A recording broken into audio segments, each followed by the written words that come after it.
meu e vosso este fado,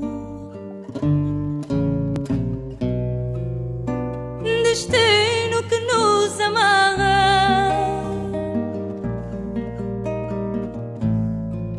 por mais que seja negado.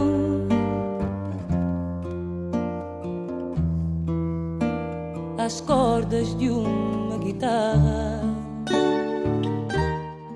On combat au quotidien un petit cliché qu'on a encore d'immigrés portugais. Moi, en tout cas, je le sens. Malheureusement. Je vais vous le dire, moi, très sincèrement, je viens du nord-est du Portugal, Trás-os-Montes, Bragança. Alors, je me bats au quotidien. On s'est connus dans l'enseignement, puis la radio, et puis il y a des gens ici qu'on a connus à la radio aussi, dans le cercle des poètes lusophones de Paris, des gens qui ont après volé de leurs propres ailes, qui ont édité des livres, qui ont fait des soirées de poésie, enfin... Mais je pense qu'on combat au quotidien encore ce vieux cliché, d'où avec. D'ailleurs, chez moi, dans ma région, on dit, de nous, on ne nous appelle pas les immigrés, on dit avec. Parce qu'ils ont capté le son du mot avec. Não é só na sua. Et c'est-à-dire, on nous attend au tournant. C'est-à-dire qu'on est, comme dirait Fernando Pessoa, permanentemente estrangeiros. Partout où on ira, on a ce... Exactement. Stigma. En France, on est étranger, on va partir, mais on est étranger. Donc il faut qu'on soit doublement bon. Absolument. Comme disait Dominique Stoenesco, quand on fait on va dire les quotas linguistiques, si c'est en français pour Altine, comme tu fais de plus en plus d'ailleurs aussi, ou en portugais plus pour moi ou d'autres auteurs, on nous attend au tournant à la fois dans la langue de Molière et celle de Camões. Donc il faut qu'on arrive à convaincre un électorat à le gagner, à le séduire. Qu'on soit ensemble et pas des actes isolés qui ne vont pas vraiment nous faire notre promotion. Ça, c'est l'histoire de l'immigration en général. C'est vrai qu'on demande... Mais... Tous les immigrés ont l'impression qu'on doit toujours faire plus que les Français, disons, de souche, pour justifier un petit peu notre place, notre valeur. Mais ce que je trouvais très intéressant par rapport à vous, qui êtes donc entre la France et le Portugal, c'est votre besoin de vous affirmer en tant qu'auteur, je dirais, franco-portugais. Alors que moi, personnellement, qui suis aussi issue de l'immigration, mon père est béninois, donc bon, c'est un pays qui est déjà francophone, mais c'est une problématique qui est totalement différente, c'est que justement, moi, j'aimerais bien sortir de ce clivage, je suis métisse ou je suis portugais, pour accéder au juste je suis écrivain. Et c'est la question de la langue, des origines, mais qui est vécue d'une façon totalement différente. Et vraiment pour conclure, Manuel, hier, et d'ailleurs j'ai salué votre intervention tout à l'heure, hors antenne avec Madame, par rapport à cette idée de non pas intégration, mais adaptation. Puisque notre consul général du Portugal, hier, a fait un grand discours où il a surtout parlé de cette capacité de s'intégrer des Portugais en France. Mais non pas sous votre angle à vous, que je partage, c'est-à-dire on n'a pas à s'intégrer finalement, on s'adapte comme des caméléons, comme on a fait dans d'autres pays. Non ? Et donc si l'acte isolé d'écriture dans notre isoloir, si après il n'y a personne qui vient nous prendre un petit peu par la main, ou alors des petites coopératives qui se créent pour proposer aux gens ce qu'on écrit, sinon ce qui est figé sur le papier, ça va rester là-bas, on va pas... Donc c'est pour ça que l'effort est colossal, mais si on le fait à plusieurs, on peut y arriver. Vous compreniez, je ne suis pas aigri non plus, parce que j'adore l'écriture comme nous tous, c'est comme une thérapie presque vraiment physiologique, c'est devenu quelque chose de physique.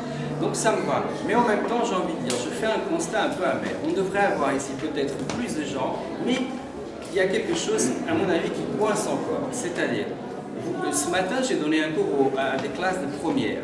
En portugais, on dit 11º primaire. Je leur ai posé des questions simples. Connaissez-vous l'Institut Camões, qui était représenté hier ici par Madame Fatima? Bon, l'Institut Camões, on le connaît tous ici, c'est quand même une institution. J'ai parlé ici évidemment de la Fondation Gulbenkian, qui est d'un domaine différent, maison du Portugal, privée, mais qui fait des choses très intéressantes. Et croyez-moi, pas un seul entre 38 élèves de première n'a dit oui, je connais. Et pourtant, ils sont voisins, ils habitent dans le 16e. Et pourquoi? Voilà le constat. Et pourquoi?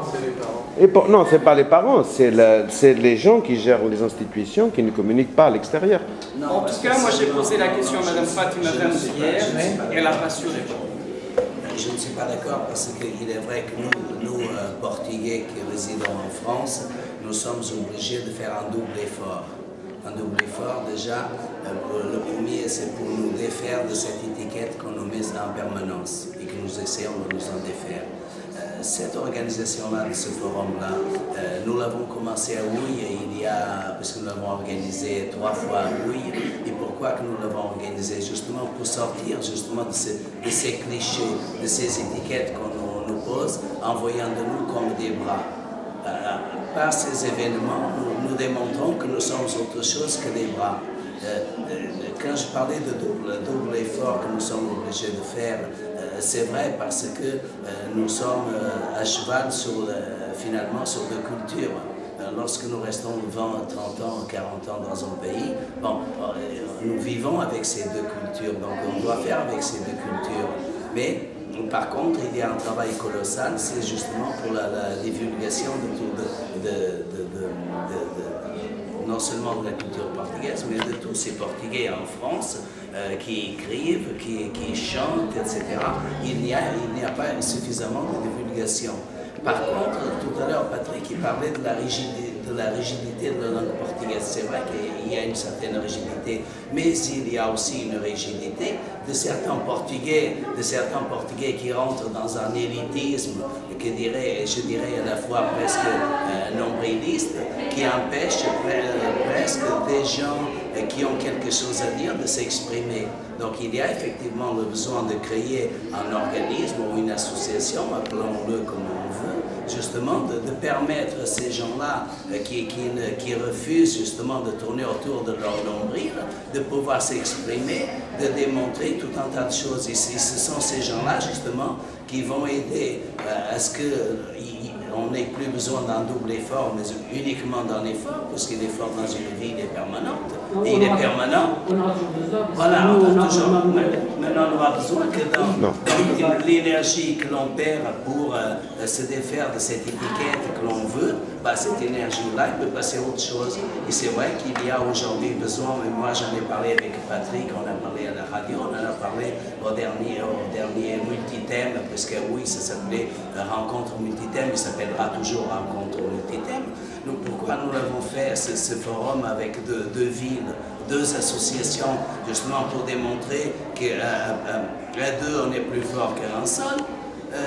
C'est-à-dire qu'on a des choses qu'il faut mettre en commun, on a des idées qu'il faut saisir de l'un et de l'autre pour avancer. C'est-à-dire qu'il faut sortir d'une espèce de fonctionnement fermé, parce que ça ne sert à rien on rentre un peu dans le système français qui est à la limite de la perversité, de dire on ouvre et on ferme. Non, on ferme. Il faut que les gens sachent déjà où ils sont pour savoir jusqu'où ils pourront aller. Et donc nous ici, Portugais, je pense au niveau de certaines associations, parce qu'elles sont peu nombreuses à organiser des événements culturels comme celui-ci. Donc, moi j'étais un des fondés, j'étais le percurseur il y a 6 ans à Houille. Donc maintenant, avec Manuel de Nascimento, ça fait 8 ans que nous travaillons dans l'organisation de ces événements. Donc, parce que nous avons comment dirais-je, senti le besoin de sortir justement, de faire autre chose. Et c'est pour cela que nous organisons ces événements. L'année prochaine, il sera organisé, oui, mais il sera peut-être un tantinet différent, mais les bases seront les mêmes. C'est dans le sens de l'ouverture et de découvrir des gens qui font autre chose que ce qu'on a l'habitude de montrer au sein de la communauté. Meu vosso estefado, destino que nos amarra,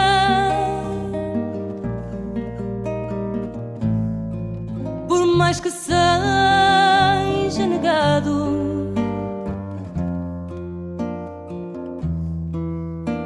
às cordas de uma guitarra.